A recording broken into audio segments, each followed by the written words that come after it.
Them. Good afternoon. This is ELBC News. That's Newsline. 30 minutes of the most trending developments from across Liberia and other parts of our one world. Wednesday, 23, 2024. My name is Zokwe Veslokonen, your presenter. In the headlines, Supreme Court Justice in Chambers places stay order on confirmation of Associate Justice Designate Musadin. Foreign Minister D. Maxwell Kimaya assures a unified and successful transition process come January 22, 2024. Legislature intensifies preparations for conduct of national agriculture census. Away from home, DR Congo opposition candidates rule out challenging result presidential election. These stories plus many more developments are packaged in today's edition of the program, ELBC Newsline. We now go over to Grace Molly Yezid for the news bulletin.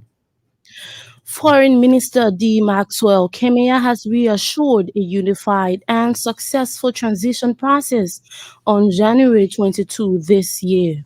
Minister Kemia said preparation for the transition process is marked by transparency and accountability. The Dean of the Liberian cabinet also wants the public to forget what he called negative speculations about the process. So for us, questions our legal values and principles, and we indicated repeatedly we should demonstrate unwavering commitment. He spoke Wednesday in Monrovia at the Strategic Engagement Meeting between the Foreign Affairs and International Relations Cluster of the incoming administration and the Ministry of Foreign Affairs. Minister Kimia also urged members of the incoming administration Foreign Affairs team to prioritize a constructive engagement in the best interest of the country. Supreme Court Justice in Chambers has placed a stay order on the confirmation of presidential nominee for Associate Justice Counselor Frank Musa Dean. The stay order by Associate Justice James Edgar Howard Wolokoli was a result of a 16-count petition for a rate of prohibition filed by Unity Party.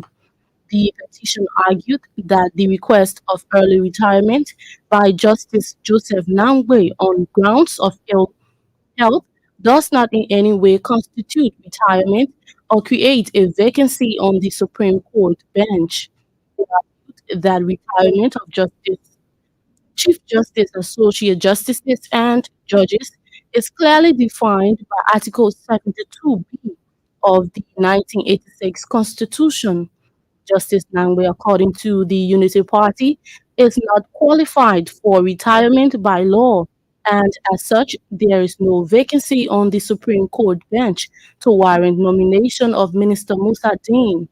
The Justice in Chambers has instructed the Senate and Minister Dean to file their returns on or before January 8th, with legal arguments in the case scheduled for January 9 before the Supreme Court full bench. The Senate has cited authorities of the Public Works Ministry to provide updates on the rehabilitation of major road corridors across the country.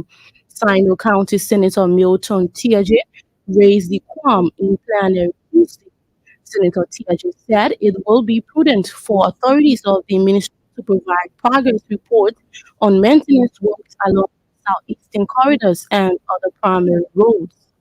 Public Works Minister Ruth Coker Collins will also inform the Senate on the way forward in transporting guests to the inaugural program amidst the ongoing rehabilitation of the RRA road. Minister Coker Collins is expected to face the Senate's plenary Thursday. Residents of Fishtown, River G County have begun benefiting from the Liberia Electricity Corporation power distribution. The disclosure was made by River G County Senator Jonathan Song Tuesday. Senator Song said the electricity in the country will add value to the livelihood of residents of the area. Riverview County Senator Bank, LBC, and the WIA administration for the provision of electricity to the county. He, however, called on authorities of the Liberia Electricity Corporation to expand the distribution of power to major towns in the county. Huge quantity of personal hygienic materials has been donated to the government hospital in Buchanan, Grand Bassa County. The materials included Clorox, gloves, and other medical supplies donated by the Junasa Foundation. Presenting the materials to the hospital, the coordinator of the Junasa Foundation, Mark Jackson, said it is the organization's way of identifying with the administration. Mr. Jackson disclosed the items will boost efficiency in catering to the health needs of patients at the hospital. Receiving the materials, the administrator of the government hospital, Fatuma Yusuf, lauded the Jonasa Foundation for the gesture. Grace Morley Izzy with the news bulletin. She will be here again with the weather update and international developments. One of the big stories we are following on today's presentation. Foreign Minister Maxwell Kimaya assures a unified and successful transition process come January